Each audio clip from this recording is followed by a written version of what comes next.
Hi guys, I'm James and welcome to Upload a Lot. Now, just want to apologise how long it's taken me to make this one. The two of us have been really busy, but finally I'm here with Fighting Cowboy. Today I'm going to be asking Cowboy some questions about his YouTube channel and his content, and also some of the questions that you guys wanted answering at the end of last video. So first off, what got you into YouTube? Why did you start uploading videos in the first place? Well, it'll be 3 years ago, come around September, and I'd actually just gotten laid off of work. And I had a friend who was doing competitive Gears of War play, and he'd been like uploading videos and stuff, and talked about how he had like a big paycheck from like a tournament in the video. And I was like, you're like making this into like a job, right? And he's like, yeah, basically. And I'm like, well, I'm pretty good at games. Maybe I could do this too. So took like the last of my paycheck, bought a PVR, started recording Borderlands 2 build videos, and it just kind of grew into the beast it is today. Nice, cool. That's a good start. Fair enough. And the name Fighting Cowboy, it's actually one of my favourites in YouTube. But what kind of got you to that name? How did you come up with that? The name is going on like 10 years old, and it was initially because I did a lot of like martial arts MMA stuff when I was younger, and I enjoyed Cowboy Bebop, so I just took fighting and then the cowboy from Cowboy Bebop and put them together, and here we are. Fair enough, okay. I always love how people get to their names. There's always something simple like that. Okay, so YouTube isn't your full-time job, is it? No. Okay, so would you ever want it to be, or would you ever want to keep it as a hobby that you do alongside a normal job?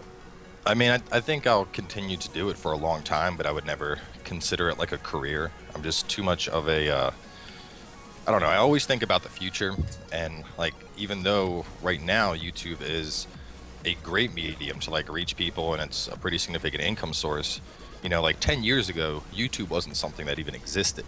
And I look at it like, you know, in 10 years, is this going to pay my retirement? Is this my 401k, you know? So as much as I like it, I don't think I'd ever decide to just, you know, drop everything else and live off YouTube. Yeah, I suppose it's quite a big plunge, isn't it? It's quite a big risk to take. Yeah, fair enough. Okay then. So since there's been quite a lot of questions for you, I'm going to move on to the questions that people wanted answering.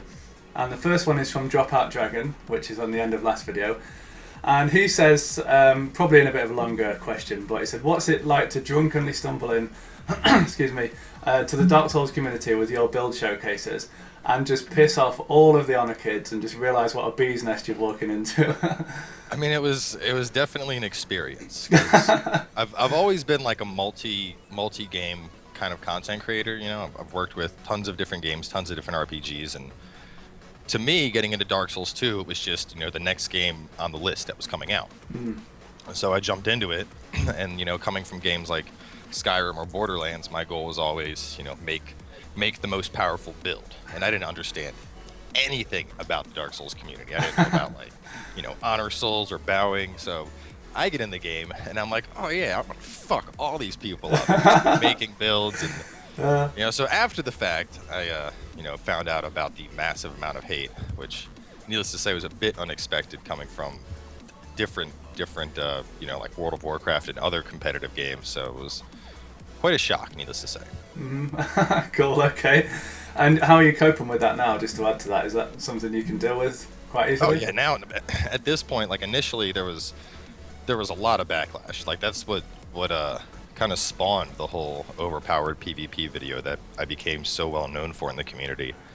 And I mean, there's still some comments today, but at this point I've just come to the realization that the Dark Souls community, unlike any other community, just embraces salt. Yes, like I don't know why, but I mean, I could look across 100 different games on my channel, and the only one that I would see that much like salt and rage and hate is Dark Souls. So it's just how that community is, and I've just come to terms with it. Yeah, okay. It can be good and bad, yeah, okay. Okay, so a bit of a more serious question. Will we see more overpowered builds in Dark Souls 3? That's from Addy Sinner, who wants to know. I mean, I think it largely depends on the balance of the game. Like I only did a few build videos with Bloodborne, but they were both powerful. I wouldn't say they were like, well, no, the Chicago build was pretty overpowered, and so my goal now is like, you know, I just put a disclaimer on it, like, this is overpowered, it's the build, I'm not saying I'm the best, this build just happens to fuck people up, so don't get butthurt that I'm using it, I'm just giving it to you guys to play with. And do you find that kind of disclaimer works, or do people still get angry? No, I think it worked a lot better. Like, I saw a significant decline in the amount of rage from the Chicago ability, even though it was like two-shotting most people. Yeah. Okay, fair enough. Yeah, I mean, you would think that people would just get that without having to write a disclaimer, but fair enough. Okay. Yeah. Okay, so Angry Swan has got 2 questions. The first is, why did you decide to switch from YouTube streaming to Twitch streaming?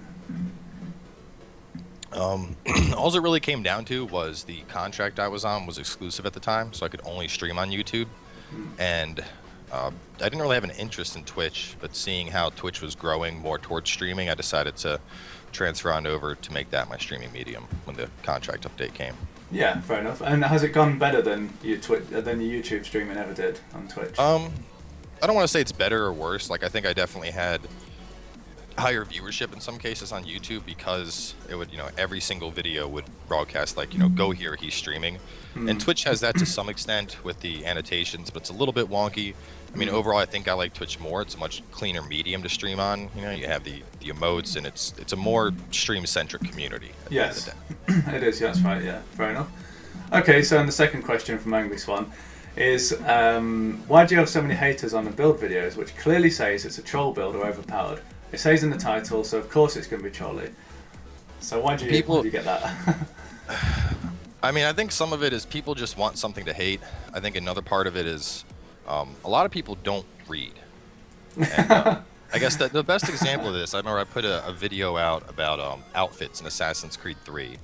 And back at the time, when you finished the game, your character's hood would come off, and a lot of people were upset about it because you don't look like an assassin anymore. And at the start of the video, I made an announcement. I was like, as of now, there's no way to get the hood back on. Maybe they'll patch it in the future, but for now, at least, you can't have the hood on. And, sure enough, they patched it. So, like, I put in the description, this has been patched, hood is back on. I changed the title, this has been patched, hood is back on. And still, for weeks, I would have people that are like, you're fucking dumb. I have my hood on. You don't know what you're talking about. And I'm just like, wow, I have no words. Yeah.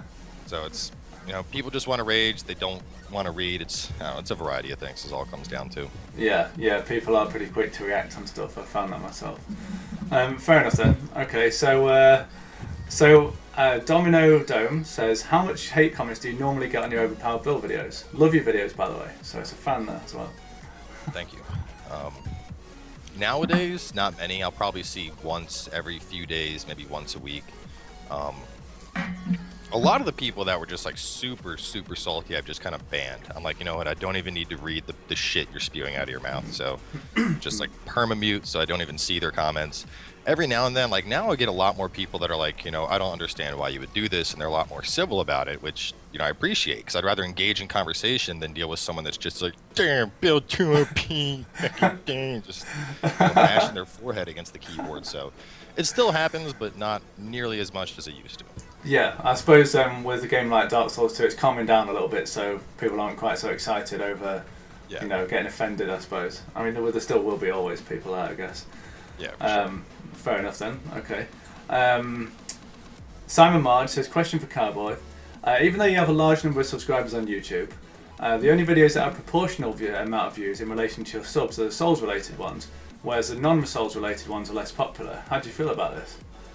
I mean, I'd say it's pretty much standard for YouTube for the type of content I create. Like being a Let's Play walkthrough channel, I cover a large variety of games, ranging from like, Elite Dangerous, which is a space sim, to Dark Souls, which is an RPG, to, I don't know, Assassin's Creed, which is very different from both of them. So I think it all depends on the follower base, and it depends on the videos. Like, the build videos, even looking back at the Borderlands build videos, they had a very high following, and it's because it's a very specific topic that people are interested in. But something like a Let's Play, that's something you design that people can, come once a day, watch it like it's a TV episode. So it's not going to have nearly the same following as a build video, which could apply to a large number of people since it's more for an entertainment purpose. But I mean, I think it does pretty good considering my size. Like I look at people that are way bigger than me in like the 3-4 million sub range, and their Let's Plays are only pulling in like 200 to 300,000 views. So that standard like 5% of your entire sub base for a Let's Play is kind of the mark you want to aim for a channel of that caliber on YouTube. Yeah, okay, that's good advice actually. For anyone looking to do a Let's Play, that's good. It's kind of a good goal to reach. Fair enough then, okay. And Luna says, a couple of questions to Cowboy. Kind of already answered this, I guess, but what drove you to use the weapons and armor, etc., that the bulk of the community labels as tryhardish? And how do you deal with the hate mail? How do you deal with the backlash of that? Well, I mean, initially, I didn't really know much about like what was considered, tryhardish. Like when I was making stuff, my whole goal was, what is effective, what kills people the fastest, what works well. So I wasn't like involved in like the subreddit like I am now, or the community. Now I'm part of the Nexus, and I know a lot of the people in the community. I've met a lot of Soulbrand, and I know people's views on this. I know the community's views on this, which I didn't know all that stuff at the time. So my goal back then was just, what's the most broken shit I can make, not even knowing that was kind of a stigma within the community itself. Yeah, fair enough then. Yeah, you expect people to kind of like tut and be a bit like, oh, that's bad, but yeah, they do get pretty aggressive. So yeah. So how do you deal with that hate mail? Like, just out of interest, how do you deal with people that talk shit that much, like, on stream and YouTube, I guess?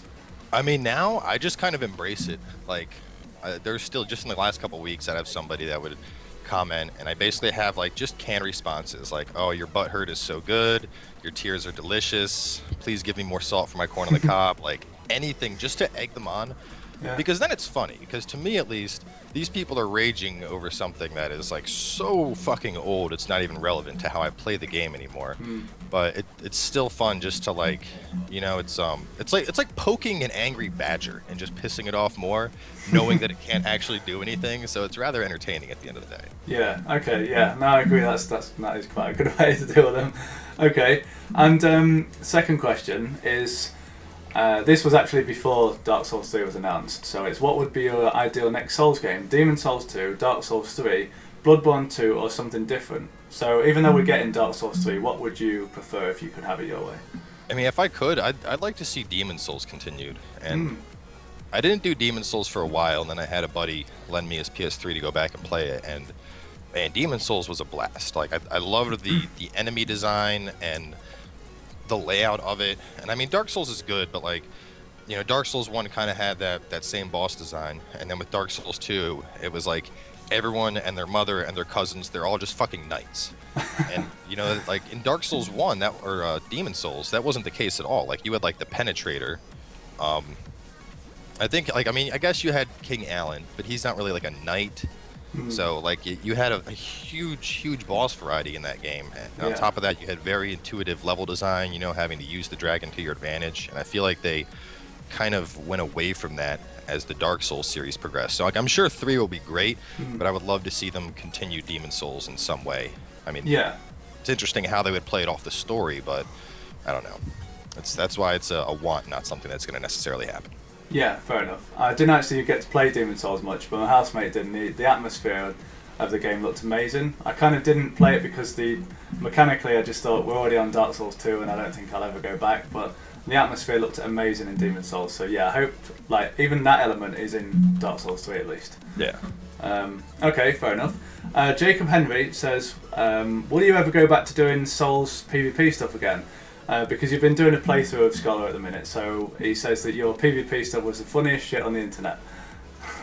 I mean, I still do it occasionally on stream, but for now at least, it just, it hasn't been a focus. Like Dark Souls 3, I'm sure it'll resume and take up a lot of time again, but there's just been so many like big AAA titles coming out. Like, I mean, I just spent the last probably 2 months working on The Witcher 3 and loved every second of it. So, it depends where I'm at. If there's something else I'm working on, then it kind of gets put on the back burner. But, if there's nothing on my plate, Dark Souls is always something I can just return to and do in the meantime. But I'm sure with 3, it'll make a big resurgence. Yeah, I think a lot of uploaders are doing that at the minute. They're sort of appreciating this small break before Dark Souls 3 until we all get ready to hit it. Like, so, yeah, it's understandable that other games are taking priority. Okay, and final question really from Mario Sack. Fighting Cowboy, how does it feel to know that people would rather watch you be passed out on the stream than actually watch you play Kappa? I mean, it was pretty funny. It's interesting that it shows something about the community in that sense. Just not necessarily the Dark Souls community, but just the Twitch community in general. That people are more excited when someone's passed out, drunk, and asleep, and there's a stream of just a chair and silence than somebody actually producing content. It's just, I don't know. It's funny. That's all else I can really say. There's definitely been a lot of like little memes that have come up from it that people in other chats and my chat have created. So overall, it was definitely a good experience, I think. Okay, so just to sort of elaborate on that, there was a stream where you, like a drunk stream, when you fell asleep after a few hours or something. Was that what happened? Well, basically, it was supposed to be a drunk through thing, and that's like my Friday Twitch thing. I usually get drunk and I play through a game.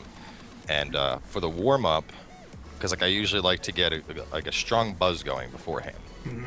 So I decided to do Heroes of the Storm, which is a new MOBA, and it's very focused on like killing each other. So I did every time I killed somebody or every time I died, I would take a drink, and at the end of each match, if it wasn't empty, I'd finish that beer. Okay. So in the course of an hour and a half, roughly, I think I went through like 6 Heinekens. And then I ended up trying to drunkenly do someone's calculus homework for them on stream. And then I was like, all right, I'm going to plug in the PlayStation. And I like sat down to move the HDMI cable over, and it just hit like boom, all at once. Oh. And I was just sitting on the floor, and I'm like, I am drunk. And tried to get up, and I was like, guys, I can't continue. I can't even, see straight right now. I'm going to turn off the stream, and I'm sorry, we'll do this again tomorrow. And I ended up like hitting the wrong button on XSplit. So I went upstairs and passed out, just out cold on the bed. And the stream was just going, and it was just a camera feed of my chair and a black screen and chat. And I just went fucking wild with it like it was a carnival. Like I woke up later at like 6, I think. And there was like some 300-400 people in the chat spamming donations because I had text-to-speech on trying to wake me up. I had people calling my phone, people texting me. That's awesome. It was a mess. And that sounds great. Something that could only happen in Souls, I hope. Yeah. Oh, cool. Okay, that sounds awesome.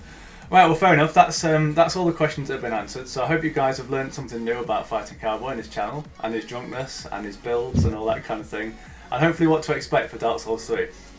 So next video we're going to have Ouroboros the Ninja on. So you've probably seen him. His builds aren't quite as bad as Cowboy's, I don't think. But he did get pretty well known for the Dark Moonblade Falchion, I think it was, in Dark Souls 1. So if you've got any questions for him, please comment below, and I'll be sure to include them in the next video.